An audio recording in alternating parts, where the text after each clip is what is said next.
Salut à tous, c'est Bill sur YouTube, c'est Sabir. Alors aujourd'hui on se retrouve dans une petite vidéo dans laquelle je vais vous montrer un petit festival automobile qui a pas loin de chez moi. Ça s'appelle Uriage Cabriolet Classique et il y a tout simplement des voitures assez sympas qui sont exposées. Alors pour commencer, on a déjà ici deux Alpine A110 dernière génération et la petite A110 originelle. Alors ça je crois que c'est une A610. Je suis pas sûr. Donc voilà, laquelle vous préférez entre la nouvelle et l'ancienne? Moi, je ne cache pas que l'ancienne me plaît bien, mais je trouve que la nouvelle est quand même très réussite. Donc pour moi, ce sera kiff-kiff. Si les générations ont forgé un peu ces deux autos, là ça pue les années 80, là c'est plus les années 50-60, avec ces petites lignes. Et cette voiture, en fait, elle est vraiment minuscule, en fait, comparée à la nouvelle. Bon, elle est aussi beaucoup moins performante. Et là on a une petite Porsche 924 ou 944. 944 apparemment. Qui croise une DS. Voilà. Petite R8 Gordini. Très belle auto. Avec cette petite livrée Monte Carlo. Très sympathique. Une autre Porsche 944. Très sympa. Noire comme celle-ci. Si ça c'est les jantes d'origine, franchement je suis fan. Elle est pas mal quand même. Superbe Alpine A610 Turbo. Je suis complètement fan du design. C'est années 80, hein, encore une fois, on peut voir avec l'intérieur. Vous voyez que dalle parce qu'il pleut. Je suis désolé. Et les petits feux escamotables. C'est vraiment typique de cette époque. Et à côté on a une Caravelle. Alors non, c'était pas l'avion ni le bateau, c'est bien la voiture. Ici on a une Chevrolet Corvette C6 à peine rabaissée. Voilà, et ça va être une C5 si je dis pas de conneries. Pas un pro des Corvettes. Et celle-ci, à mon avis, est d'origine. Ou presque, parce que c'est une américaine. Voici l'avant-dernière Camaro. La dernière vient à peine d'être présentée. Et elle est putain de magnifique, donc 55, ce qui veut dire 5,5 litres, donc certainement un V8. Comment ça peut voir? Super. J'adore la ligne de cette caisse, hyper musclée, hyper jolie. Je préfère la Dodge Challenger, mais j'aime bien la Camaro aussi. Et une petite Corvette, c'est je ne sais pas combien, parce que bon, moi les Corvettes ça fait 12 000. Mais ça a bien de la gueule, les deux américaines, là franchement, sympa. Là on a deux voitures que j'aime bien, Chrysler Crossfire. Je trouve que franchement ils ont une gueule. C'est assez spécial, hein. On voit un peu quand même que c'est des Mercedes américanisées. Hein. Et l'arrière est assez spécifique et j'adore ces deux sorties d'échappement. Un peu à la sauce Bugatti, on va pas se mentir. Ah oui, ce ne sont pas des Bugatti. Hein. On aura remarqué. Mais je trouve ça plutôt sympathique. Même l'intérieur un peu chromé, ouais. Une vraie réussite cette caisse. Alors tout à l'heure, je vous ai dit que j'avais vu une Corvette C6. Oh non, ça devait être une C5. Ça, c'est une Corvette C6. Et cette ligne, avec cette bulle qui retombe à l'arrière qu'on a perdue avec la Corvette C7. La Corvette C8 devrait avoir un moteur arrière. Mais cette ligne, je trouve que c'est simplement une des plus belles Corvettes celle-ci. Elle est à la fois moderne et un peu ancienne sur les bords. Très sympa. L'arrière est quand même assez spécifique. Vous voyez que normalement sur les voitures à l'arrière, on voit que ça fait un peu bombé en fait, que ça descend pas d'un coup. Bah là, ça descend d'un coup, voilà, c'est assez brutal. Et ça donne une gueule à cette voiture avec cette petite bulle. On peut pas la manquer, on sait que c'est une Corvette. Plusieurs cabriolets Z3 avec le Z3 avec un hardtop et le Z3M, comme le Z3M de Sylvain Lévy, dédicace à Villebrequin. Je sais pas si là encore. Qu'est-ce que ça a de la gueule, oh. Vous entendez? Il y a l'orage. Mais je m'en tape. Par contre, je suis un peu surpris, j'ai pas encore vu de Porsche 911. J'espère qu'il y en aura, hein, parce que 911 j'aime bien aussi. Bon on va essayer de passer de l'autre côté et j'ai cru voir une petite Ferrari. J'ai hâte. Alors là il y a trois voitures que je kiffe vraiment. Jaguar type E V12. Ici on a une XJS. C'est normal. Superbe. Cette ligne, je m'en lasserai jamais, elle est trop belle. Et évidemment, la le monstre, la Ferrari 328 GTS. Je ne sais pas exactement de quelle année ça date. L'une des premières Ferrari à moteur V8, centrale arrière, atmosphérique. Enfin bon, le mythe Ferrari. Alors là, je filme parce que c'est une Aston Martin DB7 qui passe. Simplement une des autos que je trouve les plus réussies, stylistiquement parlant. Elle est superbe. Si je dis pas de conneries, c'est une AC Cobra cabriolet. Oh là là, cette gueule. Alors c'est pas ma version préférée, je crois qu'il y a des versions un peu plus modernes, avec une ligne plus sympathique. Mais ce petit look est vraiment sympa. Et là, une Corvette Stingray. Si vous voulez faire plus américain comme voiture, vous pouvez pas. Alors là, une petite Porsche 911 Type G et une 993 cabriolet 3,6 litres. Dernière Porsche à refroidissement à air. Parfaite synthèse entre ancienne et nouvelle 911. Les collectionneurs se l'arrachent. Et celle-ci, deuxième génération de 911, sortie en 1973. Et ces petits pare-chocs en accordéon là, c'est ce qui fait un petit peu le charme de la Type G, on va pas se mentir. Alors là, qu'est-ce qu'on a? Aston Martin DB7 Vantage. Je trouve que cette couleur, c'est la meilleure couleur qu'on puisse mettre à une DB7. Celle que je vous ai montrée tout à l'heure, qui est arrivée. Et comme neuve, c'est l'une des Aston les plus accessibles. Et c'est pas la plus moche. Après, je vais pas vous mentir, à part l'Aston Martin Signet, je trouve aucune Aston Martin moche. Alors là, on a une caisse, mais une caisse. Alors, je suis pas exactement sûr de ce que c'est. Je m'y connais pas trop en Porsche, encore une fois, mais je pense qu'on est là sur une petite 993 turbo. Alors je vous mettrai une correction dans la description si je me suis planté, c'est totalement possible. Et moi, il y a un détail que j'adore sur cette caisse, c'est ces petits rétroviseurs là, minuscules. Je sais même pas si le conducteur il voit quelque chose là-dedans, donc bon. Après, vu comme ça va vite, je sais pas s'il y a grand chose à voir. Voici une 911 type 901E. Alors, E, je crois que c'est la série E, avant les séries G du coup. Donc la 5e évolution de la type 901. Corrigez-moi si je dis des conneries pour les Porschistes qui me regardent. Ça, c'est la première génération de 911. On la reconnaît justement avec ses bons vieux pare-chocs alu qui sera remplacé ensuite par la série G avec ses pare-chocs en plastique accordéon que j'adore aussi.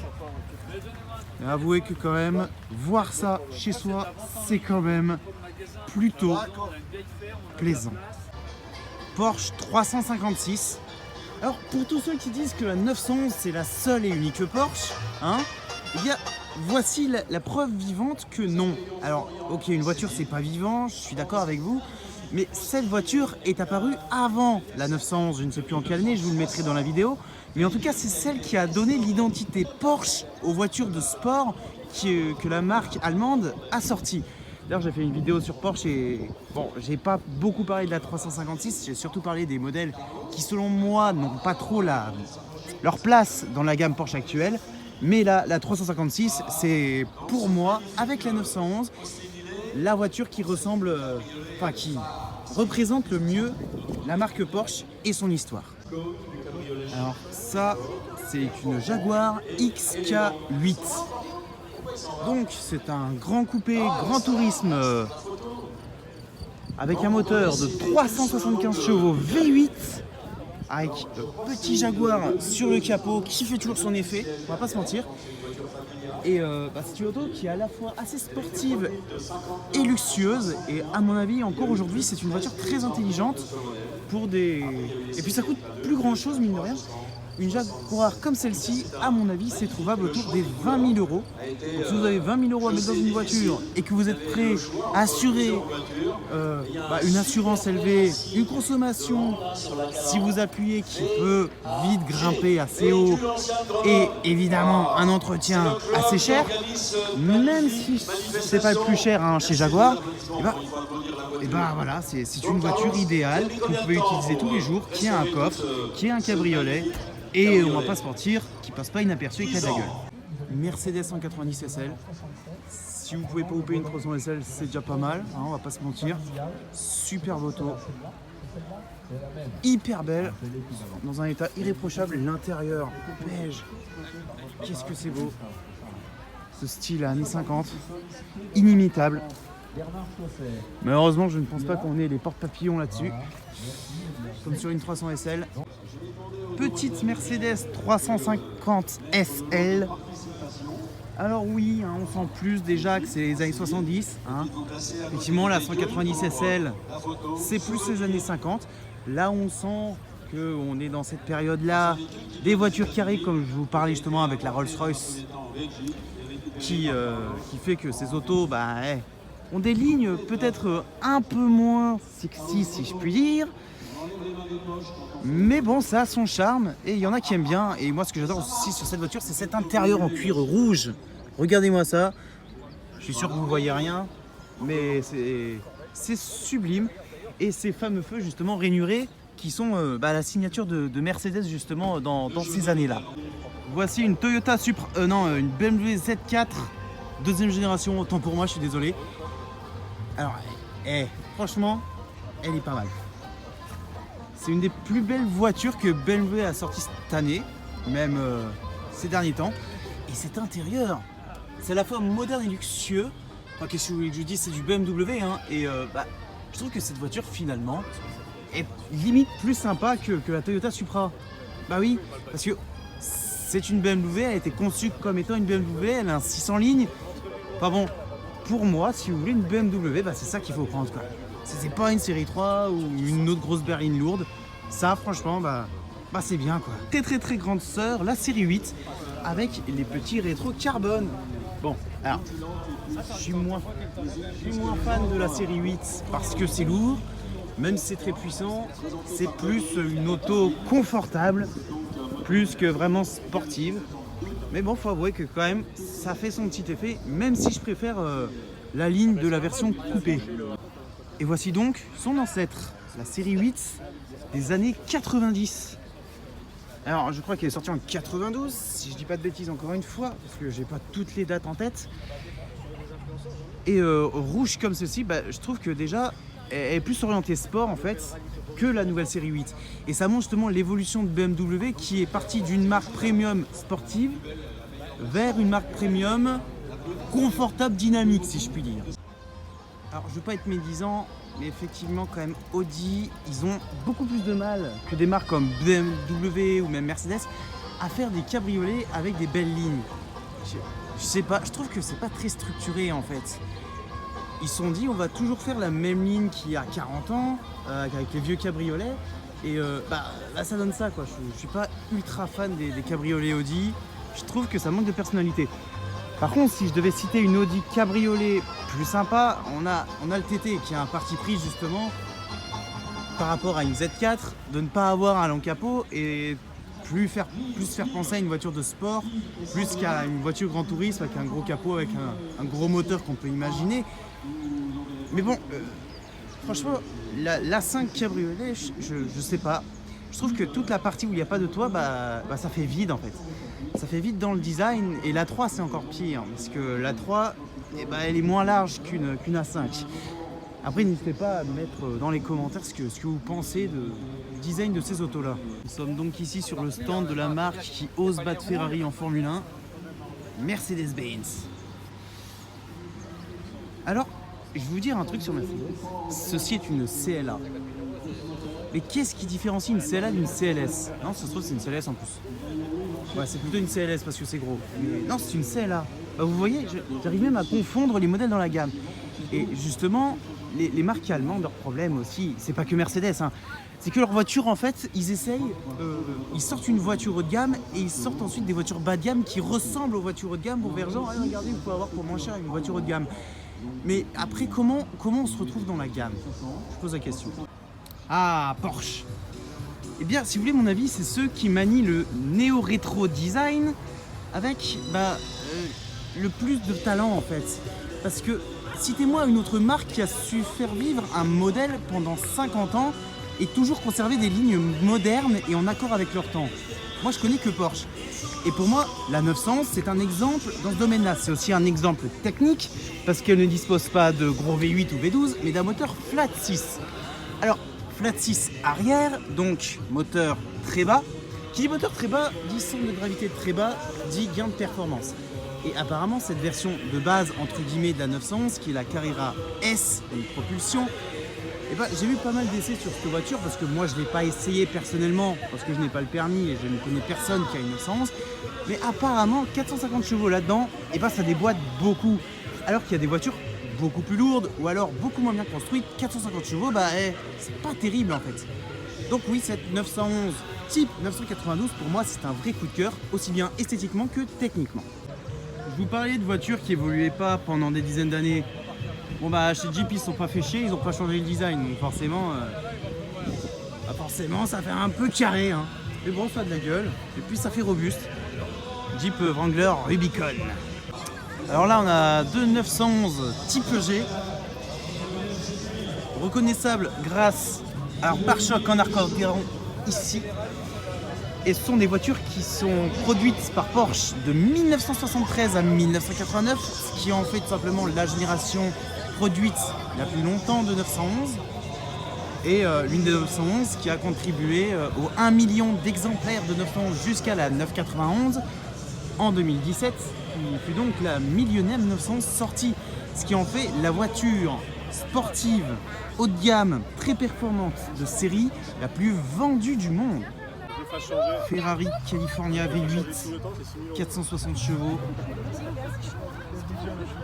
Donc Rosso Corsa, la fameuse couleur mythique de chez Ferrari, parce que c'est la couleur qu'ils adoptent en Formule 1. Rouge brillant. Ces jantes sont juste superbes. Qui n'étaient pas là ce matin, bien content de l'avoir. Et petit tuto pour reconnaître une California d'une California T. Là, les deux pots d'échappement, ils sont là sur le... Écoutez-moi ça.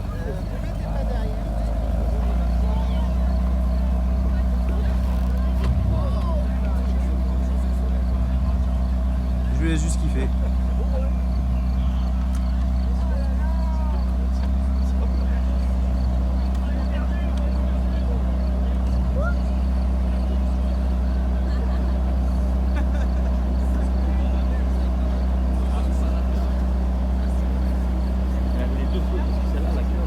Parfait.